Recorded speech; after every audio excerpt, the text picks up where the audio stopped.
Oh my god. Welcome to the Atara Nova blogcast reading.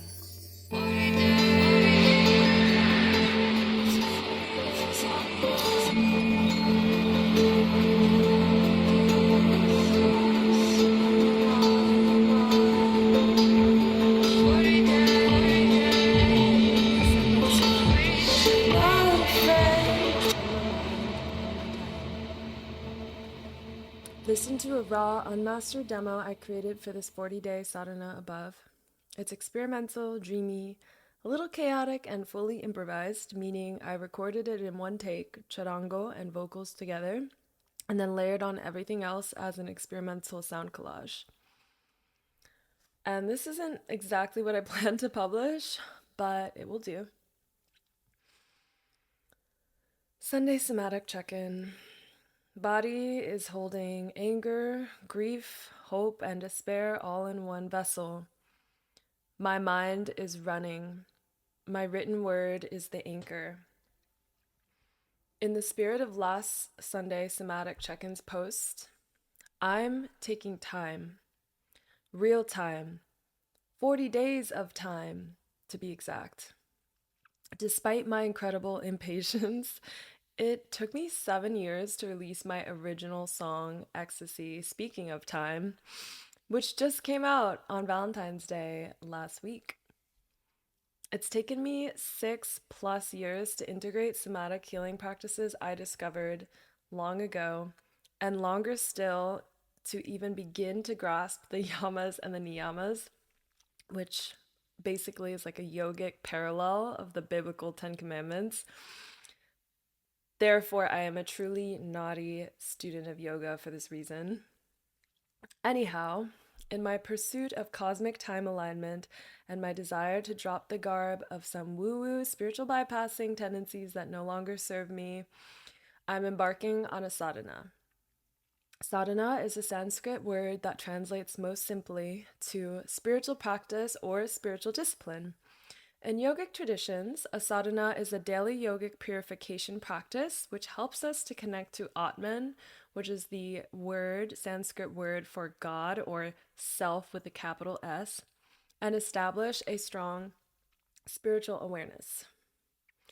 A sadhana can last anywhere from a few days to many years, traditionally involving meditation, yoga, chanting, or other sacred practices.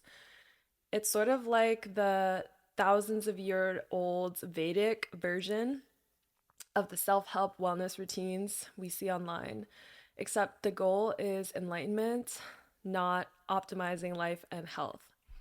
For me, it will be serving dual purposes. What I'm doing now and announcing to you, dear reader, Ayo accountability, isn't your traditional retreat into a remote monastery. Hashtag goals, though. This is the continued DIY revolution of my spirit that I'm undergoing. This sadhana is taking me deep into the feminine principle. It's about creating sacred space right where I am, accepting the earthly roles, the earthly pace, and the earthly conditions, and facing them head on rather than dreaming of attending the very expensive Rhythmia Life Advancement Institute or taking random flights to warm places and jetting off to Bali. The seductive whispers of spiritual bypassing, like a toxic ex calling back. It's a call I can no longer heed. But to achieve these 40 days disaster free, or relatively disaster free, there are protective constraints in place to ensure the protection of the process. The pillars of this practice are simple: time, body, breath, or prana in Sanskrit, and sound, or nada in Sanskrit. Time. That time god whose rules I struggle with, the Hindu god Bhairava, is coming front and center into my life from here on out. Time is the backbone of these 40 days. These 40 days live on time, and without it, there is no sadhana. Identical sleep and wake up times for the duration of this period will be tracked and enforced. Sorry, social life. Sorry, parties. Sorry, concerts. Sorry, midnight doom scrolling. Y'all just got waitlisted. Body. Each day, I will practice a blend of Ashtanga yoga. Hello, 6 a.m. Sun salutations. Yoga Nidra, because sometimes the deepest work happens while lying perfectly still, as well as periods of intentional silence. I also stocked up on natural teas and supplements because, let's be real, the body needs support when the soul decides to do deep diving.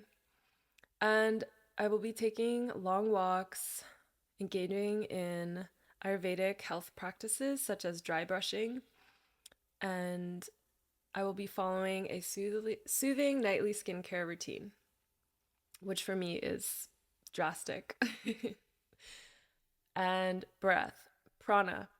Every morning I will follow Nada yoga protocols.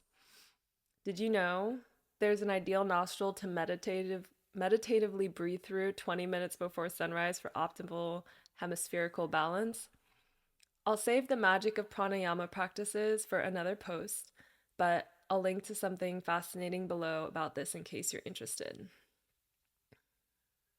And sound, nada.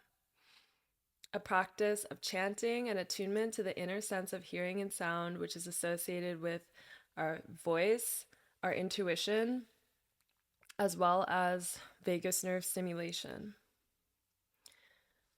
There's also a creative element to these 40 days because I am a multi-hyphenate artist.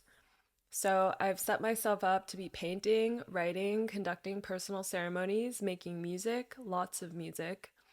And there will be some sessions I schedule with coaches, healers, music producers, and therapists because sometimes we need mirrors to see ourselves clearly. And yes, I'll also be writing reconciliation and love letters to friends and to myself because healing isn't just an inside job, it ripples outward. But this period of creative solitude and time-bound spiritual discipline isn't about hiding for me. In fact, I'm actually sharing this journey publicly for a reason, really for accountability, because I feel I am supposed to be engaged in society. However, I really need to have strong boundaries to enforce my essence, protect my essence.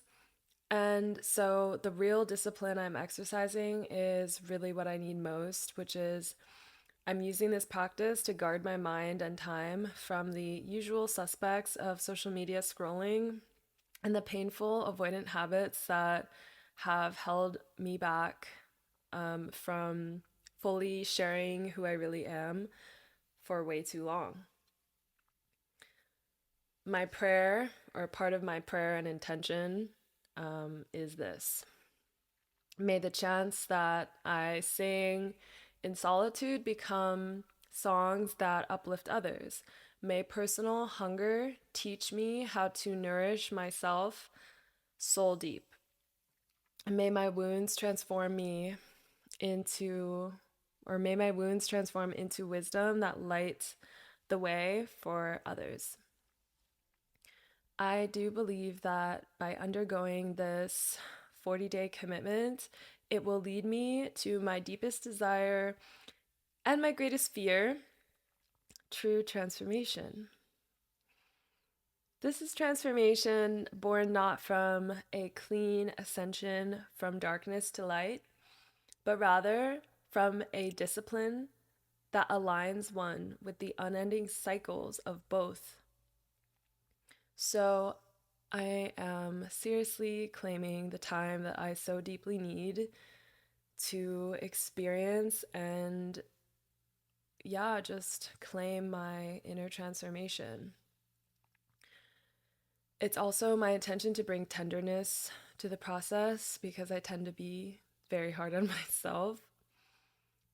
And I'm bringing this public accountability to propel the journey forward and document the process. It definitely takes courage as well. So that's something that I'm bringing to the table as I trust in the process itself, even when I'm still buried in its mystery. We're all still processing life, and allowing ourselves to be in process and release all sorts of judgment and perfectionism and numbing and distraction and running away is exactly how we heal and also evolve, at least from my perspective. So, here's to 40 days of intentional, messy, beautiful becoming.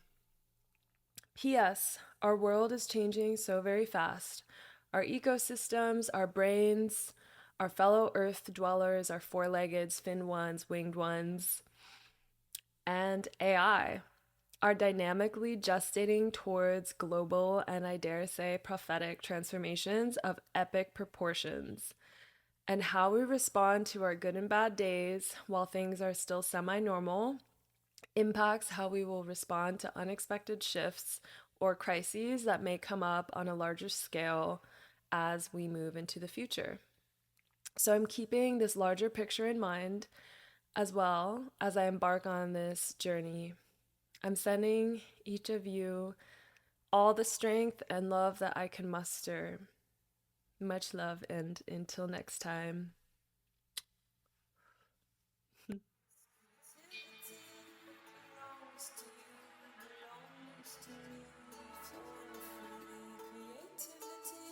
It's ours to share, it's ours to